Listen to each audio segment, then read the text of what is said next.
Sejam muito bem-vindos. Esse é o Super Cérebro Podcast do grupo Super Cérebro. Eu sou o Carlos Aladim e hoje eu estou aqui para falar sobre o Setembro Roxo, o mês de conscientização do Alzheimer. O Alzheimer, que é uma doença degenerativa que afeta grande parte aí do público sênior, ou seja, as pessoas acima dos 60 anos de idade. Então, nós sabemos que é uma doença que afeta funções importantíssimas do nosso cérebro, como a linguagem, a memória, o comportamento, a atenção, a capacidade de planejamento e outras capacidades neurológicas também. E pensando nesse assunto, o grupo Super Cérebro, que tem como objetivo o desenvolvimento cognitivo e socioemocional dos seus alunos, não poderia deixar um mês tão importante como esse e um assunto tão importante para a população em geral. A gente não pode passar sem levar essa informação necessária. Por isso estamos recebendo aqui hoje no nosso estúdio a doutora Viviane Zétola. Ela que é mestre em Medicina Interna pela UFPR, doutora em Neurologia pela USP e realizou o Fellow em Tel Aviv, Israel, sempre com trabalhos de pesquisas e que recebem atenção nacional e internacional nas publicações e congressos.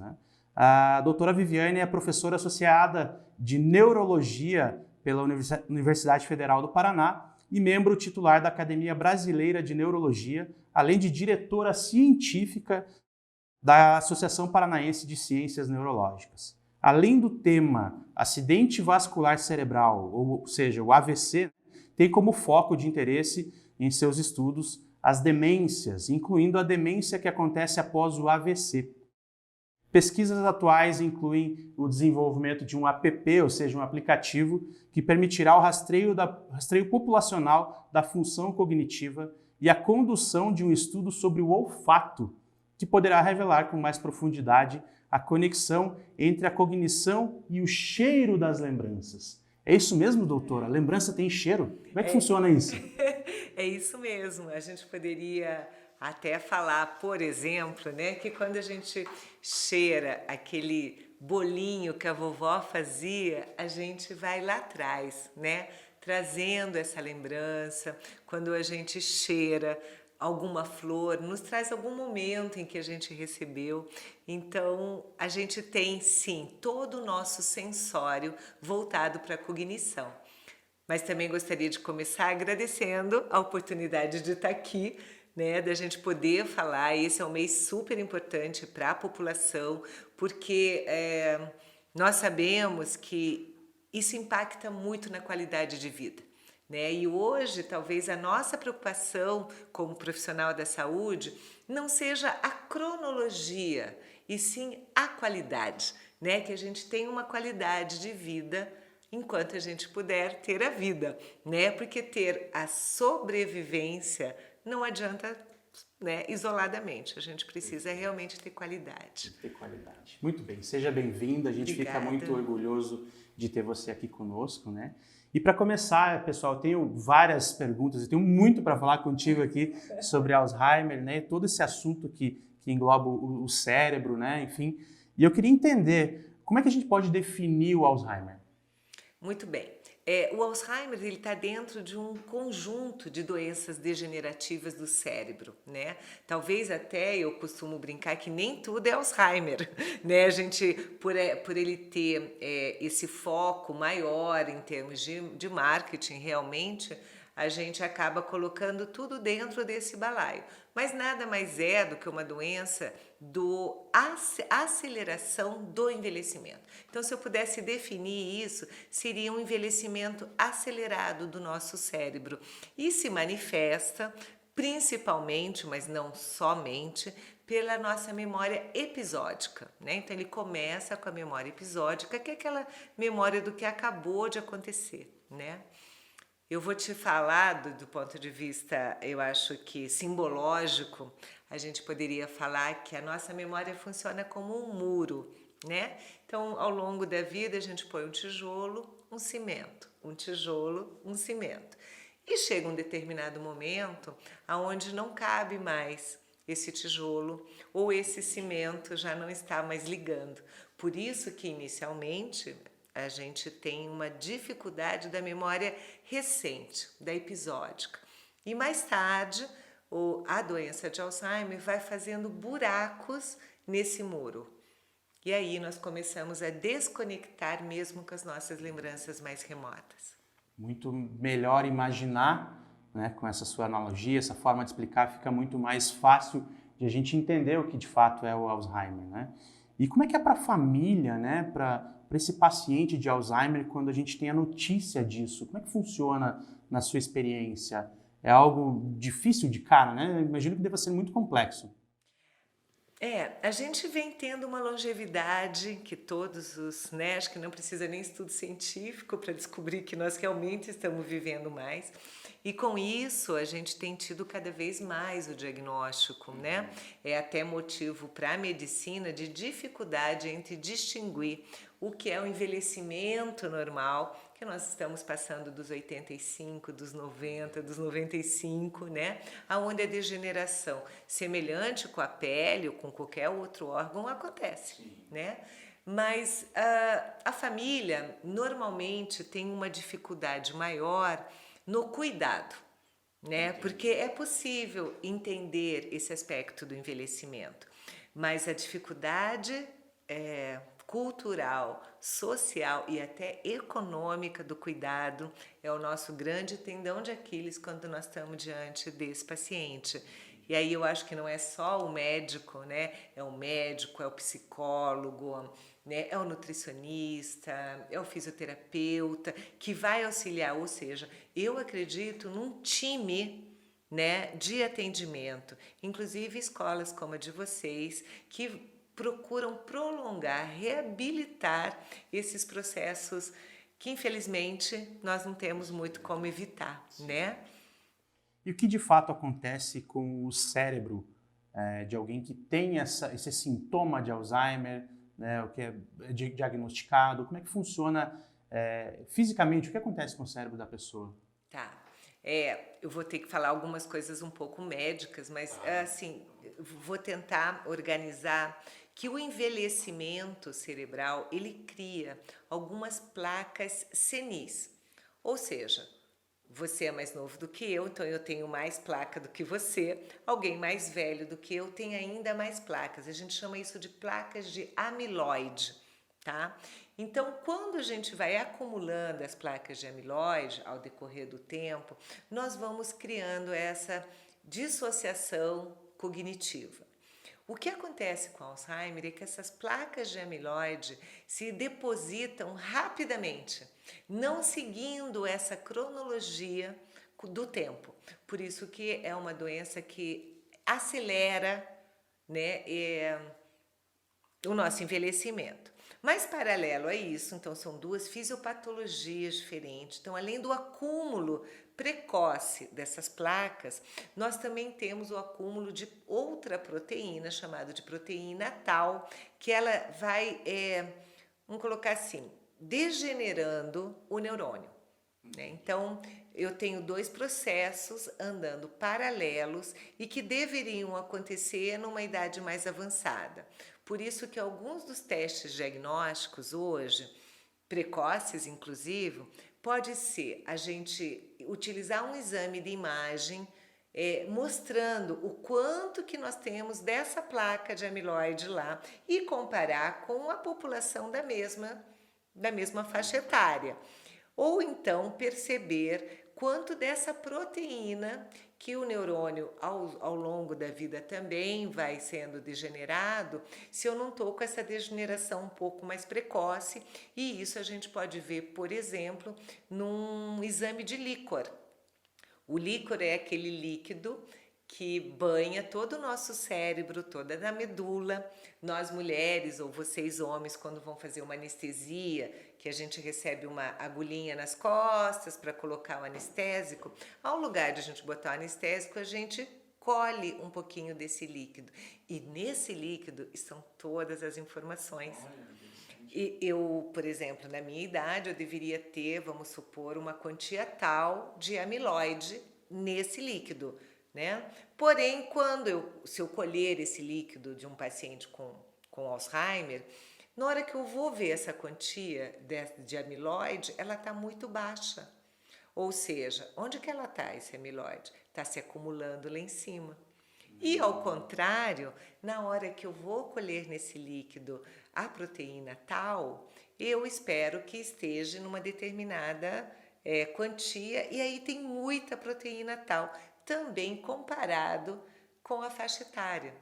Ou seja, nós estamos acumulando amiloide e liberando proteína tal. Então, a medicina, a ciência já trouxe muita informação. A gente já sabe muito disso. O que a gente ainda não conseguiu saber é como inverter esse processo, né? Como a gente desacelera, mas a gente não para.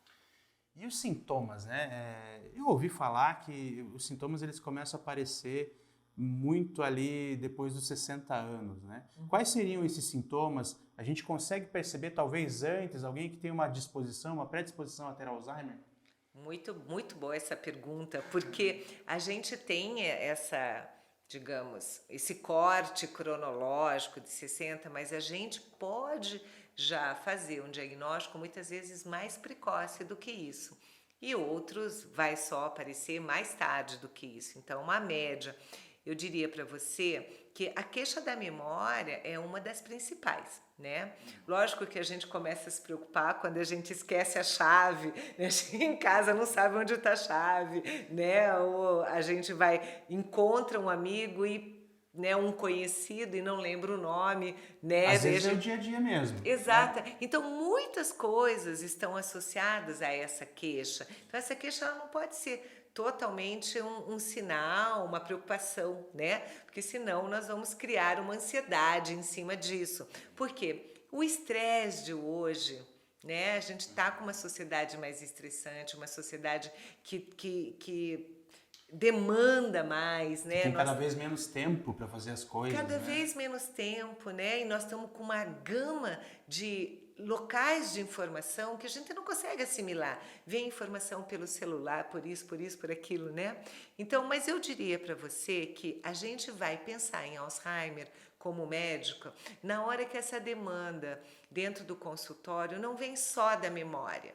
A hora que a gente vai conversando e a gente percebe que, você falou no início da entrevista, o planejamento está mais difícil. Aquela coisa que você fazia com muita facilidade, um professor que fazia uma aula e aí, vamos colocar 3 horas, você já consegue administrar uma aula e aí, de repente, passam-se 1 dia, 2 dias, a dificuldade de planejar, a dificuldade de executar. Dirigia o carro com uma tranquilidade. Chegava em casa, ligava a TV, já ligava, né? Hoje tem controle, faz um monte de coisa, né? Já ligava o vídeo, já entrava na Netflix e conseguia. E de repente isso se torna difícil para mim. Ou isso vai se tornando um pouco confuso. Então a gente fala que isso está pegando 2 domínios do cérebro. Não só o domínio da memória, onde até uma depressão pode estar envolvido, mas nós estamos pegando o domínio da execução. É uma função executiva que ela já não é tão executiva assim. Exatamente, do planejamento, né? Planejo, mas está confuso, não executo o que eu planejei. Então, a gente precisa, do ponto de vista geral, te dar assim. A resposta é, o Alzheimer precisa ter 2 domínios cognitivos para que a gente comece a questionar se isso é uma doença degenerativa. Então, quando é só a memória, uma coisa assim, calma, veja o seu entorno, veja o que você pode fazer, né? Veja se você não está acumulando funções, não está muito estressado, se não tem uma depressão, enfim. Antes de já criar, aí sim, mais um ponto, uma ansiedade achando que tem. Mas só complementando um pouco, tem a familiar. Aí a familiar, eu te diria que o nosso corte de familiar não é 60, é 50 anos. É 50 anos, né? Acho que todo mundo já assistiu Para Sempre Alice. Sim. Né? Esse é um filme que demonstra o Alzheimer genético, né? Onde ela com 50 anos, ela está correndo naquela rua, né? Onde ela sempre corre, de repente ela para e ela não lembra se ela tem que ir para a direita ou para a esquerda. E aquele minuto que ela para é onde celebra o quadro dela, né? Ela está no aniversário de 50 anos dela, no início do filme, né? Então, o geneticamente determinado tende a iniciar mais cedo. Muito bem. Pelas nossas pesquisas, né, aqui do Grupo Super Cérebro, nossa equipe, enfim, que desenvolve materiais para o público sênior, né, materiais que buscam essa longevidade, né, a gente entende que o Alzheimer ele tem alguns estágios, né? Que estágios seriam esses? Como é que eles se desenvolvem? Exatamente. O estágio inicial, ele pega 2 domínios, né? Como é a hora que tanto o médico quanto o paciente começa a se envolver no diagnóstico, mas infelizmente a gente tem um estágio onde praticamente os domínios começam todos a cair. Você falou de um domínio de linguagem no começo, então a gente sente um empobrecimento do discurso, né? Então vamos colocar, por exemplo, os advogados que têm um discurso muito forte, né, com vocabulários, né, ou pessoas que estudam diversas línguas, né, e que de repente começa a perder, né. Então a gente tem aí o executivo, a memória, a linguagem, o planejamento, o viso espacial. A gente começa a ter mais dificuldades e aí nós estamos no segundo estágio. E no terceiro estágio seria aonde as atividades de vida diária já não são possíveis isoladamente. Elas já precisam, por exemplo, para higiene, para alimentação, para a escolha da roupa. Precisa de um acompanhamento já. 24 horas. Por dia. 24 horas. Interessante. Eu tenho um dado aqui interessante, né? Segundo dados do Ministério da Saúde aqui no Brasil, né, nós temos cerca de 1.200.000 pessoas que vivem com alguma forma de demência, né? E todos os anos 100.000 novos casos são diagnosticados. No mundo, esse número aumenta, chegando a 50 milhões de pessoas. Então, segundo a OMS, por exemplo, né, a Organização Mundial da Saúde, até o ano de 2030, conforme estudos realizados pela OMS e pelo Alzheimer's Disease International, né, os números poderão aumentar para 74 milhões de pessoas, né, e aproximadamente 131 milhões de pessoas em 2050. É muita gente. São dados que assustam se a gente for pensar em uma sociedade onde a tecnologia, as facilidades, elas vêm cada vez mais fortes, né? Ou seja, é como se a gente deixasse de usar o cérebro para um monte de coisa, porque a tecnologia vem facilitando muito. Isso tem alguma relação? Tem uma relação. A gente não tem um dado específico dessa relação, mas sem dúvida a gente sabe que a substituição tecnológica aí, né, da comunicação, né, ao mesmo tempo que ela pode ser vista como um estímulo cerebral, né? Então vamos supor, nós estamos ali no computador e nós temos 7 janelas abertas, né? E que a gente vê que os mais jovens, né, os adolescentes, eles estão mexendo com milhões de coisas ao mesmo tempo e dão conta daquilo, né? Coloca lá eu, por exemplo, assim, mais do que 3 janelas eu já não consigo, se toca aqui, ali ou não. Então as coisas correm paralelas, né? Então eu acho que esse aumento epidemiológico que você citou, também ele é paralelo ao aumento da longevidade. Sim. Então, como é uma doença da idade, é lógico que quanto mais longevos eu tiver, né, vivendo, mais essa doença vai aparecer. Então, quando a gente olha o número cru, a gente fala assim, nossa, é muito, mas nós temos uma população que envelhece, né? E a tecnologia é isso, eu acho que ela vem, nós somos uma geração que estamos passando exatamente essa separação, né? Então, para nós hoje é muito difícil acompanhar a tecnologia, né? A gente fica com mais dificuldade e para o jovem é muito. Então, é uma pergunta que eu me faço como pesquisadora. Como será o Alzheimer desses jovens? Será que eles vão ter mais? Vão ter menos? Será que essa tecnologia vai ser melhor ou pior? O que a gente tem de estudo mostra que a atenção, por incrível que pareça, é menor. Tá? A concentração é menor. Por mais que eles tenham essa habilidade executiva de fazer um monte de coisa, o aprofundamento, o resgate disso tudo que eles fazem é um pouco menor. Olha Tem só. muito estudo nessa área. Interessante. Até porque você sabe muito bem, né? Nós somos um grupo educacional que desenvolve inúmeras habilidades com as ferramentas que temos, né? E uma delas, você já me falou que conhece muito bem, que é o Soroban, né? O Soroban, ele é uma das ferramentas aqui do grupo, ele é um ábaco japonês, né? E ele é responsável por desenvolver inúmeras habilidades cognitivas. Uma delas é a atenção, o foco, a concentração, né? Algo que é tão sentido nas escolas no mundo todo, principalmente aqui no Brasil, né? A gente fala muito assim que a matemática é a vilã dos estudos, né? Das notas baixas e tudo. E a gente trata até a matemática como essa coisa mais que quase que um monstro, assim, né? Ela é um problema, né? E não é de fato, né? É a ausência de concentração, a ausência de atenção das crianças, dos adolescentes, dos jovens, enfim, que ela vem trazendo esse resultado um pouco aquém, na verdade, muito aquém do que aquilo que a gente pode apresentar, né? Então, é interessante a gente falar sobre atenção relacionada ao Alzheimer, né? O fato de a gente poder desenvolver habilidades cognitivas ao longo da nossa vida, da infância, da vida jovem, da vida adulta, isso poderia prevenir o Alzheimer? E mais ainda, quais são as principais formas de prevenção da doença? Muito bem, a gente tem muitos estudos mostrando que o aspecto não só cultural como educacional faz a diferença, né? Então, quanto mais estímulos você tiver, sem dúvida nenhuma, pode, vamos colocar assim, atrasar.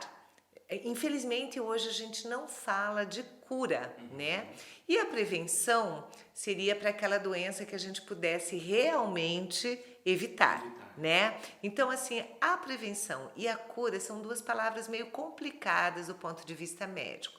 Mas vamos dizer assim, o estabelecimento de uma qualidade de vida enquanto a gente está, né, nesse processo, infelizmente, do Alzheimer.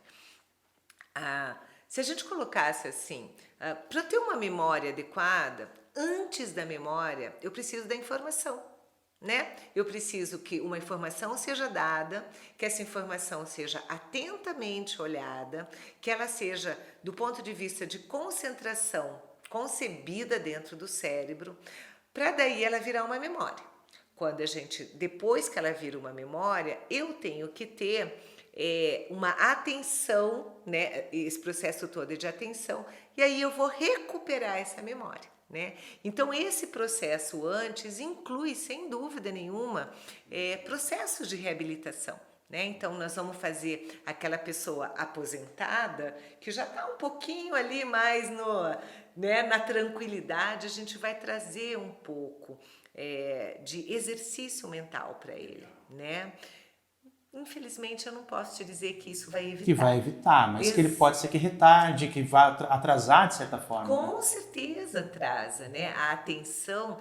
Nessa mesma linha entra o mindfulness, né? Que é tão comentado nos Estados Unidos, né? Tem tantos livros. O mindfulness nada mais é do que um foco, uma atenção. Né? Infelizmente, ele é meio largado como meditação, né? Meditação é uma outra coisa. Isso é um trabalho de foco e de atenção que, sem dúvida, colabora com esse processo todo. Então, fazer esses tipos de exercícios, estimular aprendizado de línguas, por exemplo, né? O que a gente tem de comprovado, que é a tua pergunta, em relação à prevenção, a gente tem a comprovação de apenas uma coisa: exercício físico, atividade física. Então, nós precisamos exercitar. Existe um estudo californiano, um estudo bem interessante, que colocou num prazo curto de 6 meses diferença entre idosos que tinham o mesmo nível cognitivo. E esses que não fizeram atividade física controlada, organizada, já apresentaram um pouco mais de dificuldade, né, nessa cognição do que outros não. Então, esse estudo estabeleceu a atividade física como um ponto crucial. E aí diversos outros estudos de reabilitação vêm trazendo metodologias que podem ser utilizadas. Interessante. Muito bom ouvir sobre esse tipo de atividade, né, como um fator de manutenção da qualidade de vida, né? Então isso é interessantíssimo para pessoas de todas as idades, né? Não só quem já tem uma idade ali acima dos 50, 60 anos, né? Mas principalmente também crianças, adolescentes, jovens e adultos que podem se desenvolver, né? Certamente eles vão chegar a essa idade da maturidade melhores preparados, né, para enfrentar possíveis doenças degenerativas. O certo, doutor, é falar doenças degenerativas ou neurodegenerativas? Qual a diferença entre elas, se elas têm diferenças?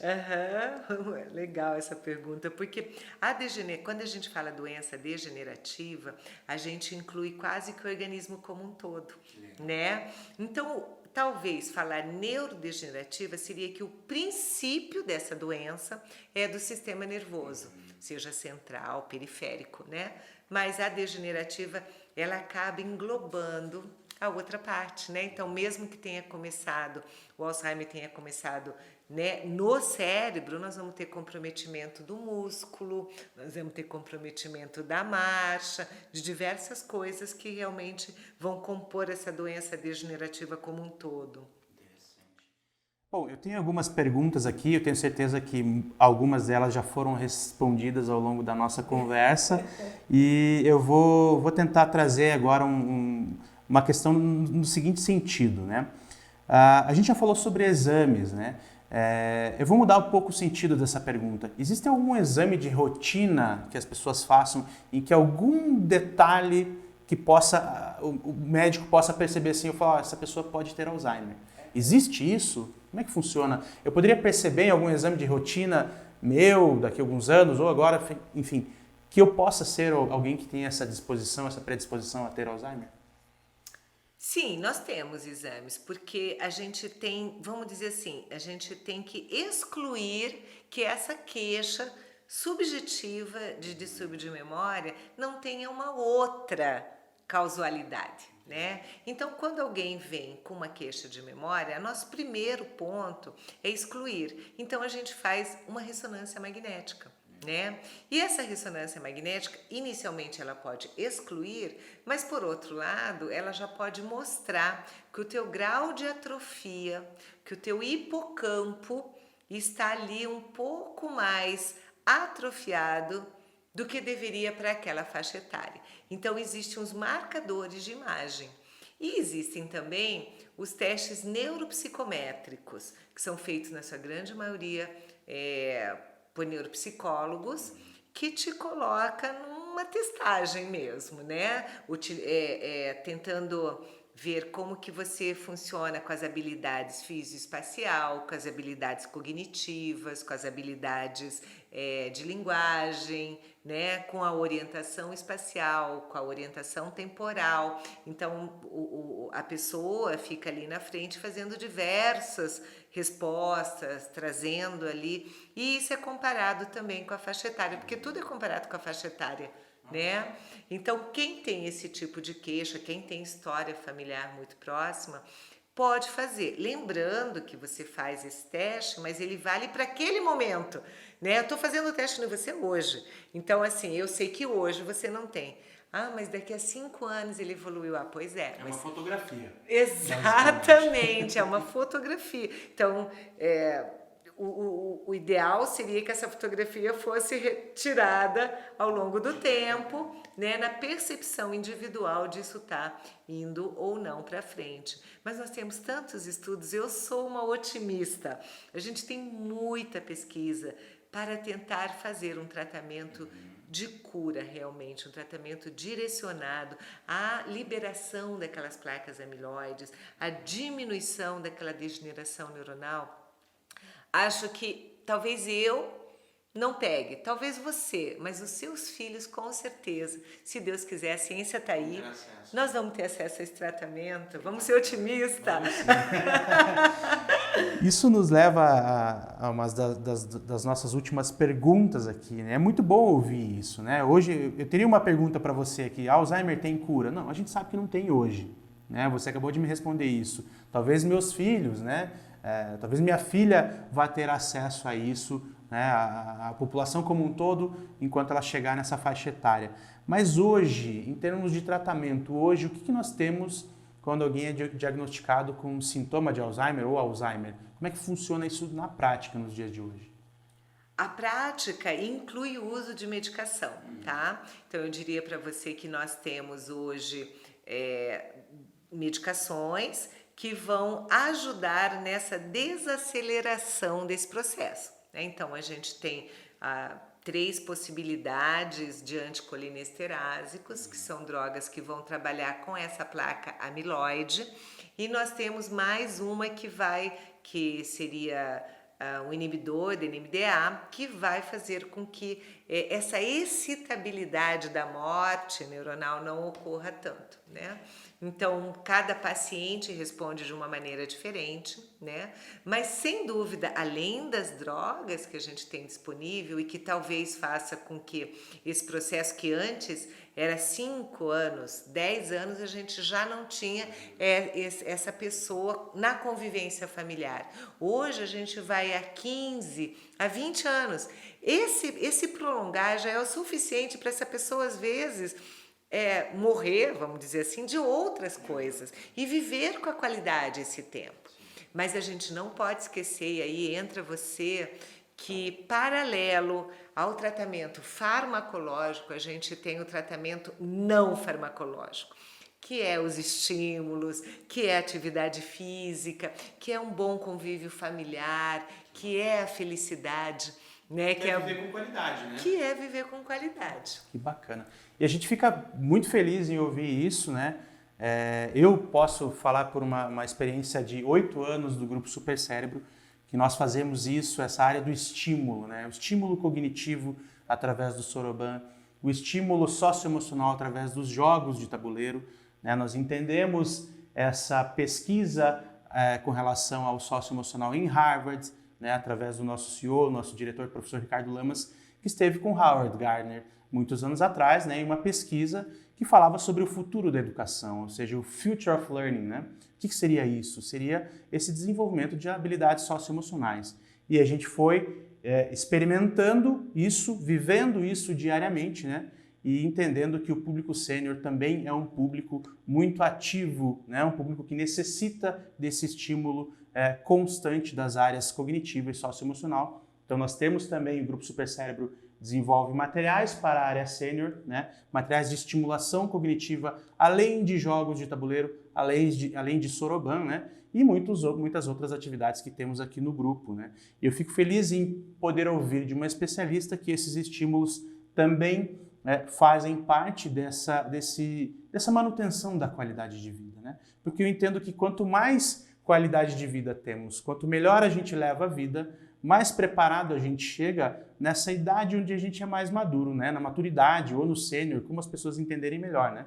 E acho que é isso mesmo, né, doutora? A gente precisa viver com qualidade, né? Comer bem, se exercitar, estimular o cérebro de diversas formas, né? Acho que isso faz com que a gente tenha um nível melhor de entendimento, né? E de preparação caso sejamos, né, aí atingidos por uma doença degenerativa ou neurodegenerativa. Faz sentido, né? Eu incluiria ainda socializar, né? Que é isso que as escolas também acabam proporcionando, essa socialização, né? Porque muitas vezes você está mais enclausurada em casa, né? A vida está tão agitada, o filho não aparece, não tem mais ninguém, né? Então essa socialização que as escolas que fazem esses estímulos também trazem. Eu gosto muito disso. Acho que paralelo ao nosso tratamento farmacológico, o não farmacológico tem uma super importância. Doutora, a gente fica muito feliz em te receber aqui. Eu queria que você deixasse uma mensagem final aí para os nossos ouvintes, né? Para os nossos telespectadores, digamos assim, né? Hoje tudo é uma televisão, né? O YouTube é uma grande televisão e a gente fica bastante feliz em ter você aqui, né? Gostaria que você deixasse uma mensagem final. Muito obrigada por ter a oportunidade, né, na verdade, de poder trazer um pouco de informação, né? E acho que o que eu mais gostaria de falar é que não tenham medo, né, de procurar um médico, de procurar um atendimento que possa envolver você, né, que está em dúvida sobre isso, né? Procurem um médico, a gente vai poder quebrar essas expectativas, ou caso a gente precise trabalhar com isso, trabalharemos com um futuro muito mais ameno, com medicação, com planejamento, nós ajudaremos vocês a construir essa qualidade ao longo do tempo. Acho que essa é a principal mensagem. Que bacana. Para fechar, eu gostaria de te dar um presente aqui, né, um kit do Super Cérebro. Nós temos aqui um livro do nosso amigo professor Gretz, né, Voando como a Águia. Ele é um grande palestrante aqui do Brasil. E também um kit aqui do Super Cérebro. Você vai poder conferir depois aí sobre os nossos materiais, né? Enfim. Nossa, e a gente fica muito feliz em te ter aqui. Mais uma vez, obrigado em todo o nome do Grupo Super Cérebro. Pessoal, muito obrigado. Até uma próxima. Doutora, um grande abraço. Feliz em te ter aqui. Valeu. Muito obrigada pela oportunidade.